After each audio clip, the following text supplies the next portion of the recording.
বরিশালে জুলাই পুনর্জাগরণ অনুষ্ঠানমালা 2025 উপলক্ষে Barishal Sher-e-Bangla medical college হাসপাতালের উদ্যোগে র্যালি ও স্বেচ্ছায় রক্তদান কর্মসূচি পালন করা হয়েছে। এ সময় এক আলোচনা সভাও অনুষ্ঠিত হয়। আজ সোমবার সকাল 9:30টায় হাসপাতালের পরিচালক ব্রিগেডিয়ার জেনারেল ডাক্তার এ.কে মশিউল মুনীরের নেতৃত্বে হাসপাতাল কম্পাউন্ড থেকে একটি র্যালি বের করা হয়। র্যালিটি হাসপাতাল ও মেডিকেল কলেজের বিভিন্ন সড়ক প্রদক্ষিণ করে। পরে হাসপাতালের রক্ত পরিসঞ্চালন বিভাগের উদ্যোগে স্বেচ্ছায় রক্তদান কর্মসূচির আয়োজন করা হয়।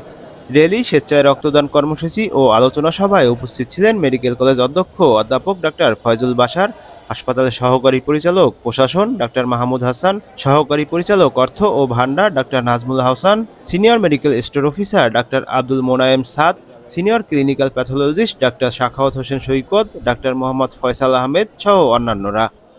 আলোচনা সভায় হাসপাতাল পরিচালক brigadier general doctor A K Mashiul Munir বলেন, ছাত্র জনতার জুলাই আন্দোলনের সাহসী বীর যোদ্ধাদের আত্মত্যাগ হৃদয়ে ধারণ করে আগামী দিনে একটি বৈষম্যহীন মানবিক সমাজ গড়তে সকলকে একযোগে কাজ করতে হবে। তাদের অনবদ্য অবদান ইতিহাসের পাতায় চিরস্মরণীয় হয়ে থাকবে। জুলাই আন্দোলনের যে প্রোগ্রামটা, এটা আমরা করলাম মিনিস্ট্রির আদেশে, এবং মিনিস্ট্রি থেকে আমাদেরকে বলা আছে আমরা হাসপাতাল, কলেজ অথরিটি, এখানে প্রিন্সিপাল স্যার আছেন, শিক্ষক সমিতির সভাপতি আছেন, আমি আছি, আমাদের সর্বস্তরের কর্মকর্তা কর্মচারীরা আছেন।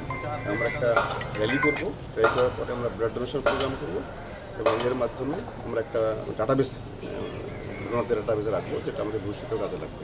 আমরা হাসপাতাল এবং কলেজ কর্তৃপক্ষের পাশাপাশি সরকারি নির্দেশনায় ছাত্রদেরকে নিয়ে আরও কিছু প্রোগ্রাম আছে, যেমন চিত্রাঙ্কন, জুলাইয়ের ছবি প্রদর্শনী, বিতর্ক, এসব আমরা একসাথে করছি এবং অনুষ্ঠানে যাতে সাফল্যমণ্ডিত হয় শেষ পর্যন্ত যেন আপনাদের সহযোগিতা মনে করছি। ধন্যবাদ।